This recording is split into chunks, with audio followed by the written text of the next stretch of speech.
বাচ্চারা মসজিদে যাবে, নামাজ পড়বে, কোনো বাধা দিবেন না। আমার নবীজি একদিন সেজদায় পড়েছেন, সেজদায় তিনি আছেন, হোসেন রাদিয়াল্লাহু তাআলা আনহু নবীর ঘাড়ের উপরে গিয়ে বসে আছেন। রাসূল বিরক্ত হলেন না, চুপ মেরে তিনি সেজদা দিয়ে তসবিহ জপতেছেন। যতক্ষণ না হোসেন না উঠেছেন, রাসূল ওঠেন নাই। সালাম ফেরার পর মুস্কি হাসি মেরে বলছেন, না না হোসাইন, আমার ঘাড়ে চড়েছে বলেই তো আজকে আমার তসবিহটা বেশি হয়ে গেছে। জোরে কোন সুবহানাল্লাহ। নবীজি মেয়ে বাচ্চাদেরকে পজিটিভ দেখেছেন সব সময়ের জন্য। আমার নবীজি একদিন জুমার খুতবা দিচ্ছেন, হোসাইন রাদিয়াল্লাহু তাআলা আনহু 4 ফিট মানুষ, 5 ফিট জুব্বা পড়ছে, বারবার জুব্বার কাপড়ের সঙ্গে প্যাঁচ লেগে পড়ে যায়। আমার নবীজি জুমার খুতবা ছেড়ে দিয়া আমার নবীজি দূরে গিয়ে হোসাইনকে নিয়ে প্রথম কাতারে বসায় দিয়ে আবার খুতবা শুরু করলেন। বাচ্চাদের জন্য কোনো কাতার নাই, গার্জিয়ান যেখানে বাচ্চাও সেখানে থাকবে, ডিস্টার্ব করো, কোনো কথা বলা যাবে না। বাচ্চাদের হাসি কান্না থাকবে মসজিদে, আলহামদুলিল্লাহ বলেন। এটাই হলো ইসলাম। ইসলাম তো এই জায়গায় থেকে বাচ্চারা শিখবে। ইসলাম মসজিদে বাচ্চাদের নিয়ে আসবেন না, মোবাইল দিবেন, শেষ। মোবাইল দিবেন কি শেষ হয়ে যাবে, ডিভাইস দিবেন না, বাচ্চাদের হাতে কোরআনটা শিখায় দিবেন, কোরআনটা তেলাওয়াত করায় দিবেন। 1 নাম্বার কাজ কোরআন তেলাওয়াত। লস হবে না লাভ হবে? লস হবে না লাভ হবে? নাম্বার 2, আমরা নামাজ কায়েমের সংগ্রাম করব, জোরে বলি ইনশাআল্লাহ। আমার বন্ধুগণ, নবীজির সিরাত নিয়ে কথা না বললে তো আলোচনার পরিপূর্ণতা আসে না। এই জন্য আমি একটু এই লাইনে চলে এসেছি, আবার মূল লাইনের দিকে চলে যাব। আমার নবীজি হোসেনকে খুব মহব্বত করতেন। আমার নবীজি হোসেনের সঙ্গে একদিন গল্প করছেন মসজিদে নববীর ভিতরে। আম্মা জান আয়েশা বলেন, মাঝে মাঝে আমার কাছে মনে হতো, আমি নবীজির বউ হওয়ার পর আমার কাছে মাঝে মাঝে মনে হতো রাসূল আমার চাইতে মনে হয় হোসেনকে বেশি সময় দিতেন। জোরে কোন সুবহানাল্লাহ। হোসেনকে কোলের মধ্যে নিয়ে গল্প করছেন। বাবে জিবরিল দ্বীপ, জিবরিল আমিন নবীর সামনে দাঁড়ায় গেলেন। নবীর সামনে দাঁড়ায় গিয়ে আস্তে করে বসে গেছেন। নবীর কোলে হোসেন বসা। হোসেনকে লক্ষ্য করে রাসূল বলছেন, না না, আমার সামনে কে এসে বসলো, তুমি তাকে চিনো নাকি? না না, মাঝে মাঝে এই লোকটা আপনার কাছে আসে, আপনার কাছে কি যেন কথা বলে যায়, কিন্তু অন্য কোনো সাহাবীর সঙ্গে এই সাহাবীর কোনো মিল নাই। কেন? সুন্দর চেহারা, চুলগুলো কত সুন্দর গাথানো গাথানো, সাজানো গোছানো চুল, সুন্দর চেহারা।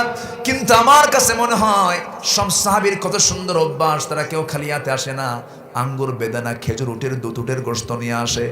না খাওয়া সাহাবীদের উপকার হয়, কিন্তু এই লোকটা মাঝে মাঝে আপনার কাছে আসে, খালি হাতে আসে, কৃপণ মার্কা। কি কথা কি বুঝতেছেন? আমার নবীজি মুস্কি মুস্কি হাসি মেরে জিব্রাইলের চোখের দিকে তাকায় চোখের ভাষায় বলছেন, জিব্রাইল, আমার আচ্ছা নাতির কবলে পড়ে গেছো, আমার নাতি আমারই ছাড়ে না। আল্লাহ তাআলা বলছেন, জিব্রাইল রে, পকেটের ভিতরে হাত দিয়ে দেখো, দেখো সেখানে আঙ্গুরের ছড়া আছে। পকেটের মধ্যে হাত দিয়ে আঙ্গুরের ছড়া বের করে নবীর সামনে ঝোলায় রেখেছেন। আমার নবীজি বলছেন, হুসাইন রে, কে বলেছে কৃপণ সাহাবী, দেখো তোমার জন্য টস্টস আঙ্গুর নিয়ে এসেছে। এবার হুসাইন বলছেন, না না, এতক্ষণ ভাবছিলাম সাধারণ কৃপণ, এখন দেখি মারাত্মক কৃপণ। কেন? পকেট আঙ্গুর থুই আঙ্গুর বের করে না। যেরকম সুবহানাল্লাহ। আমার নবীজি বাচ্চাদের কি সময় দিয়েছেন। কিছু কিছু নানা আছে নাতিদেরকে শুধু দেখলেই ধমকায়, আছে না? শিশুদের কি ধমকানো জায়েজ না? না জায়েজ, ধমকানো যাবে না, ধমকাবেন না কখনো।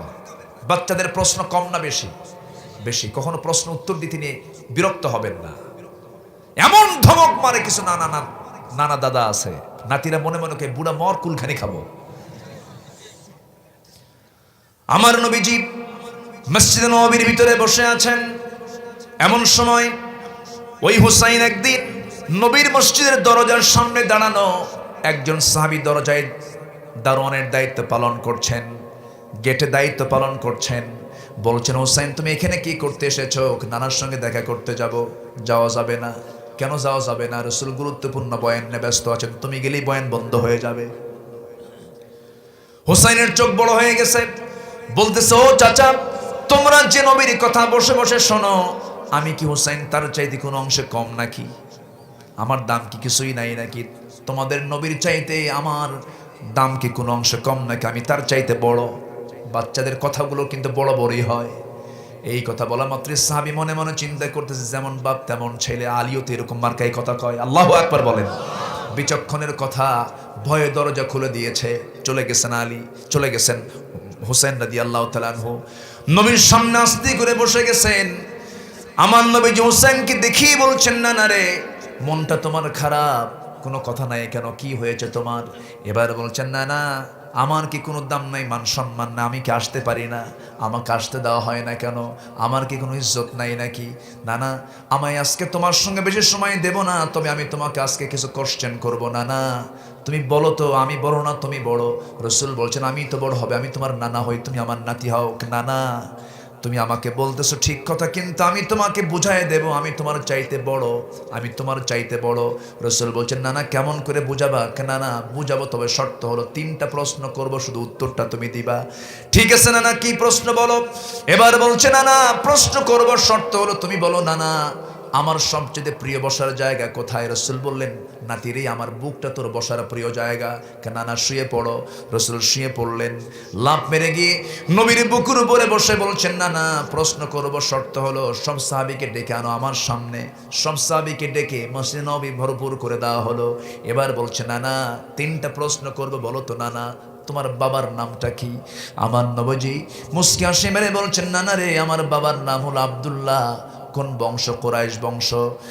এতটুকুই তোমার বাবার পরিচয়টা শেষ। কিন্তু বা ও নানা, আমার বাবার পরিচয়টা হলো মক্কায় বাড়ি, কুরাইশ বংশ, তার সঙ্গে আরেকটা যোগ হলো যাকে আল্লাহ তাআলা আসাদুল্লাহিল গালিব করে দুনিয়ার সমস্ত কাফের বেঈমানদের জন্য যাকে সিংহ করে পাঠানো হয়েছে। আমার গর্বিত পিতা আমার আলী, আমার বাবা আলী, আর তোমার বাবা আব্দুল্লাহ, 2 জনকে 2 পাল্লায় দাও, আল্লাহর কসম আমার আব্বার ওজনটাই ভারী হয়ে যাবে। আমার নবীজি মুস্কি মুস্কি হাসি দেন, কিন্তু চোখে তার পানি টলমলো করছে। বিজ্ঞচিত কথাগুলো শুনে এবার বলছে না না, আর কি প্রশ্ন করবি কর রে নানা। এবার বলছে না না, বলো তো তোমার মার নামটা কি? আমেনা। বাড়ি তার কোথায়? মদিনায়। তার বাবার নাম কি? ওহাব জুহরি। ও নানা, তোমার মার নাম আমেনা, বাড়ি তার মদিনায়, এতটুকুই তার পরিচয় শেষ। নানা তুমি কি জানো আমার মার পরিচয়টা কি? আমার মা হলেন দুনিয়ার সমস্ত মুমিনা নারী যারা জান্নাত পাবে, খাতুনে জান্নাত, সেই সমস্ত মুমিনা নারীদের সর্দারিনী খাতুনে জান্নাত মা ফাতিমা, তোমার কলিজার টুকরা ফাতিমা। আমার মা ফাতিমাকে 1 পাল্লায় দাও, তোমার মা আমেনাকে 1 পাল্লায় দিয়ে দাও। না না, আল্লাহর কসম করে বলি আমার মার ওজনটাই বেশি ভারী হয়ে যাবে। তোমার আমেনার চাইতে আমার ফাতিমার দামটাই বেশি। ও নানা, নাম্বার 3 প্রশ্ন হলো, বলো তো নানা তোমার নানার নামটা কি? এবার রাসূল বলছেন আমার নানার নাম হলো ওহাব জুহরি, বাড়ি তার কোথায়? মদিনায়। কি করতেন? ব্যবসা করতেন। নানা তোমার নানার নাম ওহাব জুহরি, বাড়ি তার মদিনায়, একজন ব্যবসায়ী মানুষ। কিন্তু নানা তুমি তো অবশ্যই জানো আমার নানার পরিচয়টা কি? আমার নানাটা কি? আমার নানার পরিচয় দেওয়া শুরু হলে শেষ হবে না। আমার নানা হলেন সর্বকালের সর্বযুগীর সর্বশ্রেষ্ঠ মানুষ, রাসূল আকরাম নবী মুকাররম জনাবে মুহাম্মদ রাসূলুল্লাহ সাল্লাল্লাহু আলাইহি সাল্লাম। আমার নানাকে 1 পাল্লায় দাও, তোমার নানাকে 1 পাল্লায় দাও। নানা আল্লাহর কসম করে বলি আমার নানার ওজনটাই বেশি ভারী হয়ে যাবে। আমার নবীজি নাতি হুসাইনকে কোলের মধ্যে নিয়ে কপালে চুমো দিলেন, গন্ডদেশে চুমো দিলেন, চিবুকে চুমো দিলেন, ঠোঁটের মধ্যে ঠোঁট ঢুকায় দিয়ে চুমোতে চুমোতে বংশধরদের কাছ থেকে আদম সন্তানদের শিক্ষা নেবার কিছু নাই। ঘাপটি মারা কিছু নাস্তিক আমার দেশে আছে না নাই? আসতে বলবেন না, আছে না নাই? ঘাপটি মারা কিছু বদমাইশ আছে। তাসলিমা নাসরিন কয়েকদিন আগে লিখেছে তার স্ট্যাটাসে, সে বলেছে তোমাদের নবী মুহাম্মদ মদিনার মাটিতে পৌঁছে গলে শেষ হয়ে গেছে। এই জাতীয় কথা বলার পর এর চাইতে বড় অপরাধ কি হতে পারে? তার প্রশংসা করা কিছু কুলাঙ্গার আমার দেশে আছে। ওই সমস্ত জালিমদের মোকাবেলা করার দরকার আছে না নাই? মোকাবেলা করার দরকার আছে না নাই? রাজি আছেন কারা কারা? হাত উঁচু করে দেখান মুসলমান। নাম্বার 2, নামাজ পড়বো, নামাজ কায়েমের সংগ্রাম করব, জোরে বলি ইনশাআল্লাহ। আর একটা কাজ আছে, আর একটা কাজ বলি আমি শেষ করে দেব ইনশাআল্লাহ। বলি মা বোনরা কি আসছে মাহফিলে? মাদের জন্য একটা কাজ আমি বলে দিচ্ছি, সেটা হলো শুধু একটা কাজ করবেন, আপনি জান্নাত পেয়ে যাবেন। জোরে বলি সুবহানাল্লাহ। যে কাজটা এখন সমাজে নাই সেটা হলো 14 জন পুরুষ ছাড়া পৃথিবীর বাকি সকল পুরুষের সাথে পর্দা ছাড়া দেখা কথা বলা জায়েজ। এটা কি মোল্লার হুকুম না আল্লাহর হুকুম? আমি বললে কি এটা কাজ হবে? বলেছেন কে? কে বলেছেন বলেন? আল্লাহ বলেছেন। আল্লাহ বলে দিয়েছেন এই পৃথিবীতে একজন নারীর জন্য 14 জন পুরুষ হচ্ছে তার মাহরাম। 14 জনের সঙ্গে তার বিয়ে জায়েজ নাই। জায়েজ নাই যেহেতু তাদের সঙ্গে দেখা করা কি, বলেন, তাদের সঙ্গে দেখা করা কি জায়েজ। আর যদি আর মেয়েদের কি ছেলেদের ক্ষেত্রেও 14 জন নারীর সাথে কি দেখা করা জায়েজ, মানে কি তাদের সঙ্গে বিয়ে কি হারাম, জায়েজ নাই। বাকি গোটা পৃথিবীর সকল ছেলেদের জন্য সকল নারীদের সঙ্গে দেখা করতে গেলে পর্দার নিয়ম রক্ষা করার দরকার আছে না নাই? মোল্লা কইছে না আল্লাহ কইছে? বলেন, মোল্লার হুকুম না আল্লাহর হুকুম? আল্লাহর হুকুম। আমরা এই হুকুমগুলো মেনে চলার চেষ্টা করব।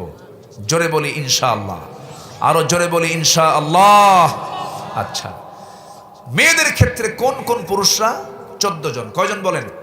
একটু মুখস্থ করে নেন। নাম্বার 1 বাবা, নাম্বার 2 ছেলে, ভাই, নানা, দুধ ভাই, মামা, ভাতিজা, ভাগিনা, 9 হচ্ছে চাচা, 10 দাদা, 11 হলো শ্বশুর, সৎ ছেলে, দুধ ছেলে, মেয়ের জামাই। কয়জন হলো? 14 জন। ছেলেদের ক্ষেত্রে মা, মেয়ে, বোন, নানি, দুধমা, খালা, ভাতিজি, ভাগিনী, ফুফু, সৎমা, দাদি, শাশুড়ি, দুধ মেয়ে, ছেলের বউ। এই কন্ডিশন যদি আমরা মেনে চলি, পৃথিবীতে জেনার কাজ থাকবে না। আমার কথা কি বোঝা গেল? আমার কথা কি বোঝা গেল? আল্লাহ তাআলা জানেন বান্দা কোন আইন মানলে বান্দা ভালো থাকবে। আল্লাহ তাআলা জানেন কোন আইনে বান্দার কল্যাণ হবে। সবচেয়ে আমার ব্যাপারে বেশি জানেন কে? আমার সবচেয়ে বড় কল্যাণ কে করতে পারেন? আল্লাহ করতে পারেন। আল্লাহ তুমি সবাইকে এগুলো মেনে চলার তৌফিক দিয়ে দাও। জোরে বলি আমিন। মন তো চাচ্ছে আরো কথা বলি, কিন্তু এত রাতে বাড়ি যাবেন না? বাড়ি যেতে হবে না? বাড়িও যাবেন না? সবাই থাকেন, আমি যাই। একটা লোক তো যায় না।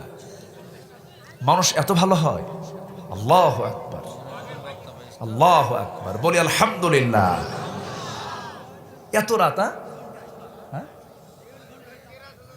ও বেশিক্ষণ হয় না এখনো, তাহলে আরো জি বলি ইনশাআল্লাহ, আর জোরে বলি ইনশাআল্লাহ। আমি খুবই আনন্দিত আপনাদের এই কষ্ট করে আপনারা বসে আছেন ঠান্ডার ভিতরে। আল্লাহ তুমি সবার অংশগ্রহণকে আখিরাতে জান্নাতের ওসিলা করে দাও। জোরে বলি আল্লাহুম্মা আমিন। আমার নবীজি আবু বকরকে নিয়ে দুধ পান করা শেষ করলেন, বাটিটা ফুরে গেল। এরপর রাসূল ফিরে আসতেছেন। মনে আছে আপনাদের? মনে আছে?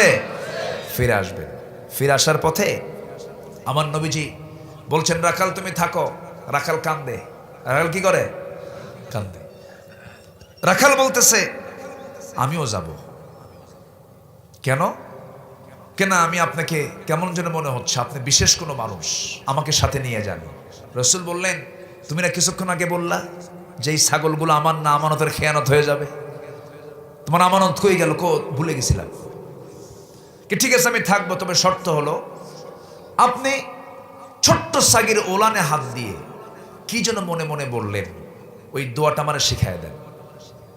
কেন, কি করবা? মাঝে মাঝে আমি এই দোয়াটা প্র্যাকটিস করে আমিও দুধ খাবো। রাসূল বললেন, তোমার ভিতরে তো ঈমান নাই। ঈমানের প্রদীপ তো আগে জ্বালাতে হবে।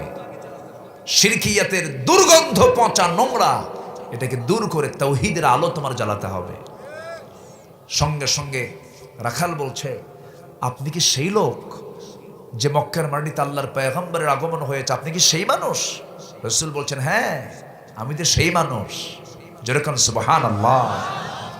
রাখাল কালিমা পড়ে মুসলমান হয়ে গেল। অনেক লম্বা কথা, আমি যে প্রসঙ্গ টেনেছি বহু সময় লেগে যেত। এই রাখালটার নাম হলো আব্দুল্লাহ ইবনে মাসউদ রাদিয়াল্লাহু তাআলা আনহু। একজন রাখাল, একজন কি ছাগল চড়াতেন। এই আব্দুল্লাহ ইবনে মাসউদ এত জ্ঞানী ছিলেন, পরবর্তীতে রাসূল একদিন তেলাওয়াত শুনছেন, ইন্নাল্লাযীনা ইয়াতলুনা কিতাবাল্লাহ, তেলাওয়াত শুনতেছেন। রাসূল বলছেন, এটা কার তেলাওয়াত? ওই রাখালের তেলাওয়াত, ইবনে মাসউদের তেলাওয়াত। রাসূল বললেন, আমার মনে হচ্ছে ভাই জিবরাইল আমার কাছে ওহী নাযিল করতেছেন। এত সুন্দর কণ্ঠের তেলাওয়াত তার ছিল। একদিন তিনি কাবার চত্বরে দাঁড়িয়ে আল্লাহর কালাম তেলাওয়াত করছেন। আবু জেহেল এসে তার কানটা ধরে এমন জোরে থাপ্পড় মারছে, কান তালা ফেটে রক্ত বের হয়ে গেছে। ইবনে মাসউদ বললেন, আবু জেহেল, আজকে তোমার ক্ষমতায়, তোমার দাপটে আল্লাহর ঘরের সামনে কোরআন তেলাওয়াত করেছি, আজকে তুমি আমার একটা কান অচল করে দিলে, আমার যদি কোনোদিন সুযোগ আসে তোর দুইটা কানে অচল করব। জোরে করে আল্লাহু আকবার। ইমানদারের হুঙ্কার তেমনই থাকা উচিত। ফেরাউনের সামনে মুসার ভূমিকা পালন করতে হবে। মুসার হাতে লাঠি ছিল। মুসার হাতে কি ছিল? লাঠি ছাড়া ফেরাউনকে শায়েস্তা করা যেত না। এজন্য প্রয়োজনে বাতিলকে উৎখাতের জন্য মুসার শক্ত হাতে লাঠি নিয়ে মোকাবেলা করতে হবে মুসলমান। এই চেতনা যার মধ্যে কাজ করে না সে হলো মুনাফিক। সে কি? মুনাফিক। ইবনে মাসউদ রাদিয়াল্লাহু তাআলা আনহু এই কথা বলি রাসূলের সামনে চলে আসলেন। রাসূল বললেন, ইবনে মাসউদ, তোমার কানে রক্ত কেন? হুজুর, আবু জেহেলকে তো কথা বলে আসলাম একটা, কি যে হয়? কি বলে আসছো? তোর দুটা কানে অচল করব। আমার নবীজি তখন আকাশের দিকে তাকিয়ে বলেন, আল্লাহ, আমার মাজলুম সাহাবী ইবনে মাসউদের নেক মাকসুদ তুমি আল্লাহ কবুল করো। আল্লাহ কবুল করে নিয়েছেন। এখন মরবে আবু জেহেল কার হাতে? এই রাখালের হাতে। কার হাতে? রাখাল। এখন কি আর রাখাল আছে? আচ্ছা, কোনো কাজে কি মানুষ ছোট হয়? ইসলামে কোনো কাজকে কি ছোট বলা হয়? খাব্বাব ছিলেন কামান, বেলাল ছিলেন গোলাম, তারপরে বেলাল ছিলেন একদম গোলাম জাদা গোলাম। কোন সাহাবী এমন কোন কাজ নাই যে কাজ করেন না। আল্লাহু আকবার বলেন।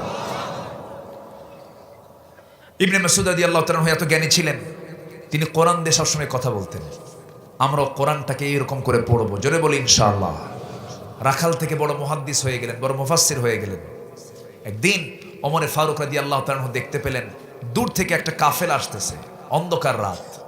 ওমর ফারুক বলছেন, এই কাফেলা কোন জায়গা থেকে আসে? ভিতর থেকে জবাব আসতেছে, মিন ফাজ্জিল আমিক। কোরআন শরীফের আয়াত, মিন ফাজ্জিল আমিক, প্রত্যন্ত অঞ্চল থেকে। যাবা কোথায়? ইলা বাইতিল আতিক। আল্লাহু আকবার। কোরআন থেকে উত্তর দিচ্ছে। কি ব্যাপার? আজীব ব্যাপার, তুমি কি কোরআন ছাড়া কথা বলবা না? তো বলতেছে, ওমান আসদাকু মিনাল্লাহি কিলা। আল্লাহু আকবার বলেন। সবচেয়ে সত্য কথা কার? বুঝাই দিচ্ছেন যে আমি সবচেয়ে সত্য কথা আল্লাহর কথাও তো বলবো আমি। আল্লাহু আকবার বলেন। এবার বলছেন, আচ্ছা ঠিক আছে, পারো তো ভালোই। ওমর ফারুক প্রশ্ন করলেন, তাহলে প্রশ্ন করি, কোরআনের সবচেয়ে ভয়ঙ্কর আয়াত কোনটা? ভিতর থেকে আয়াত আসতেছে, উত্তর দিচ্ছে, ফামান ইয়ামাল মিসকালা যাররাতিন খায়রান ইয়ারা। এবার বলছে সবচেয়ে কোরআনের আশাব্যঞ্জক আয়াত কোনটা? বলতেছে, কুল ইয়া ইবাদিয়াল্লাযীনা আসরাফু আলা আনফুসিহিম লা তাকনাতু মির রাহমাতিল্লাহ। সঙ্গে সঙ্গে ওমর ফারুক বললেন, নিঃসন্দেহে এই কাফেলার ভিতরে আব্দুল্লাহ ইবনে মাসউদ আছে। সামনে দাঁড়িয়ে বলছেন, হ্যাঁ, আমি আব্দুল্লাহ ইবনে মাসউদ। জোরে কোন সুবহানাল্লাহ। ইন্নাল্লাযীনা ইয়াতলুনা কিতাবাল্লাহ। আমরা আল্লাহর কালামকে সুন্দর করে পড়বো, বুঝবো, জানবো। জোরে বলি ইনশাআল্লাহ। আমার ভাইয়েরা, নাম্বার 3 হলো, 3 কাজে লস নাই। নাম্বার 3 হলো ওয়ানফাকু মিম্মা রাযাকনাহুম সিররাও ওয়া আলানিয়াতান ইয়ারজুনা তিজারাতান লান তাবুর। নাম্বার 3 হলো, যে সমস্ত বান্দাগুলো প্রকাশ্যে গোপনে যারা আল্লাহর পথে যারা খরচ করবে, ইনফাক ফিস সাবিলিল্লাহ, যারা আল্লাহর পথে যারা আল্লাহ যে অর্থ দিয়েছেন তা থেকে যারা কিছু খরচ করবে, এই 3টা কাজ যারা দুনিয়াতে করে যাবে, আল্লাহ বলছেন আশা করা যায় তিজারাতান লান তাবুর, কখনো তাদের এই ব্যবসায় লস হবে না। জোরে কোন সুবহানাল্লাহ। আল্লাহ পালন করার তৌফিক দান করুন। যুবকদের জন্য কয়টা কাজের কথা বলছি? বলেন কয়টা? 3টা কাজ। নাম্বার 1, তোমার রিজিক ডাবল হবে। নাম্বার 1, তোমার দায়িত্ব হচ্ছে তুমি তাড়াতাড়ি বিয়ে করে নাও। সমাজে কিছু প্রবলেম আছে, মেয়ের বাপরা কিছু জামাই খোঁজে। ছেলের কি থাকতে হবে? কি চাকরি? আচ্ছা, সরকারি চাকরির সাথে থাকলে হবে না, তো উপরিয়া কামাই আছে কিনা, এক্সট্রা আছে কিনা,